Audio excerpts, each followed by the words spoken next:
Why do so many of the chosen prefer being alone? What if it isn't a personality trait at all? What if it's a pattern, one that started in childhood, before you ever had words for it? Some of the most independent souls weren't born that way. They were shaped that way, quietly, and once you see how it happened, you can't unsee it. In this message, we're walking through 6 hidden patterns that explain why those set apart by God often feel safer alone than with others. Not because you hate people, but because of what your spirit learned early on. 1. Insecure attachment. When closeness feels unpredictable. Imagine growing up, never knowing which version of your parent you'd get. Some days warm, other days distant, cold, unreachable, no consistency. And a child's heart learns something fast. Connection isn't safe. When love feels unpredictable, you don't run toward it. You pull away from it. Not because you don't want connection, but because inconsistency feels like a risk. So over time, you adapt. You become someone who enjoys people, but in small amounts. You keep emotional distance without realizing it. You feel most at peace alone, because alone is stable. Alone doesn't suddenly change. And that wasn't weakness. That was a soul learning to protect itself. And God did not look away while it happened. 2. When your emotions were ignored. There's a quieter kind of childhood that leaves no obvious scars but shapes everything when your emotions were never truly seen. You were hurting and told you were overreacting. You tried to explain and got dismissed. You needed someone to listen, and no one really did. So eventually, you stopped. You stopped explaining. You stopped expressing. You stopped expecting anyone to come. And your heart made a quiet rule. Handle everything alone. As an adult, it shows up in subtle ways. You rarely open up. You process everything inside. You don't reach out. When life gets hard, you withdraw. Not because you don't need support, but because you learned it wouldn't be there. But needing people was never a defect in your design. Even the strongest in Scripture broke down and leaned on someone. You were never meant to carry it all alone. 3. Forced independence too early. Some of the chosen didn't choose independence. They were pushed into it. As a child, you handled your own problems.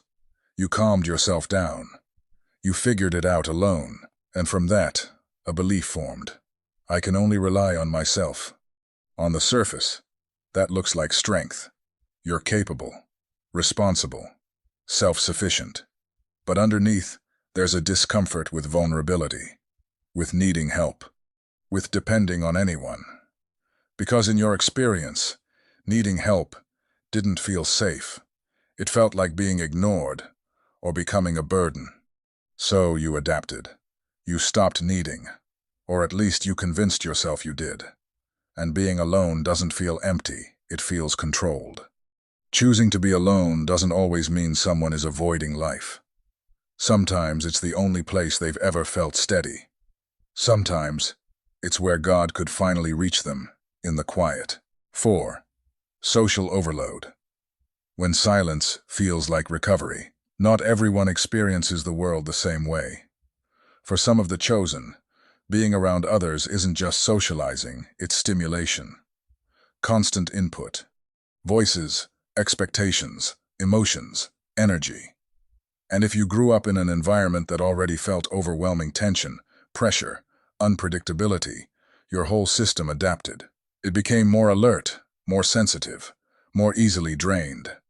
So instead of seeking more interaction, you started seeking relief, and that relief came from solitude.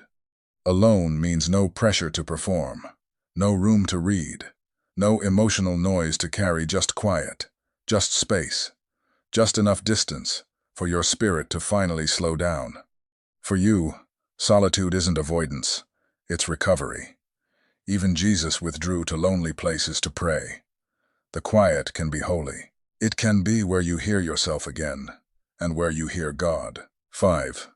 High sensitivity, feeling everything all at once. Some are simply wired differently. From a young age, they feel more deeply, more intensely, more often. You notice the smallest shift in someone's tone.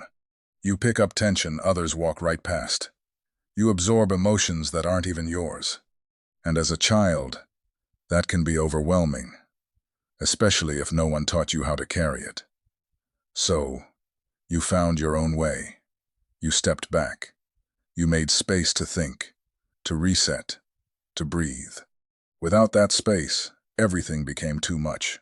As an adult, that pattern stays. You don't avoid people. You just limit exposure. Your inner world needs time to rebalance. That sensitivity was never a flaw. In the right hands, it becomes discernment, compassion, the ability to feel what others miss. 6. The difference between being alone and being lonely. Being alone is not the same as being lonely. Loneliness is the ache of lacking connection. But choosing to be alone, that's different. That's intentional.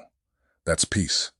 Many of the chosen who prefer solitude are still fully capable of deep connection. They can love. They can care. They can build something real, but they are selective, careful, because they've learned not everyone is safe. So instead of chasing connection, they choose it on their own terms, at their own pace, with people who feel right. And when you put it all together, the whole picture changes. Maybe being alone was never the problem. Maybe it was the solution. Insecure attachment, emotions ignored, early independence, social overload, high sensitivity, selective connection. A different truth forms, one most people never speak about. You were not born wanting to be alone. You adapted into it, because at some point being alone felt safer than being misunderstood, safer than being ignored, safer than being let down. So your heart did exactly what it was meant to do. It protected you. There is nothing wrong with you. You are not broken. You are not distant. You are not incapable of connection. You are someone who learned to survive without leaning on anyone. And that takes strength. But there's a trade-off. The same patterns that protected you can also limit you. Because when you stop needing people, you also stop letting them in. So the real question isn't, why do I prefer being alone? The real question is, do I choose solitude or do I just default to it? Those are not the same thing. Choice feels calm. Default feels automatic, invisible, unquestioned. This doesn't mean you have to suddenly become more social or force yourself into constant interaction. That was never the goal.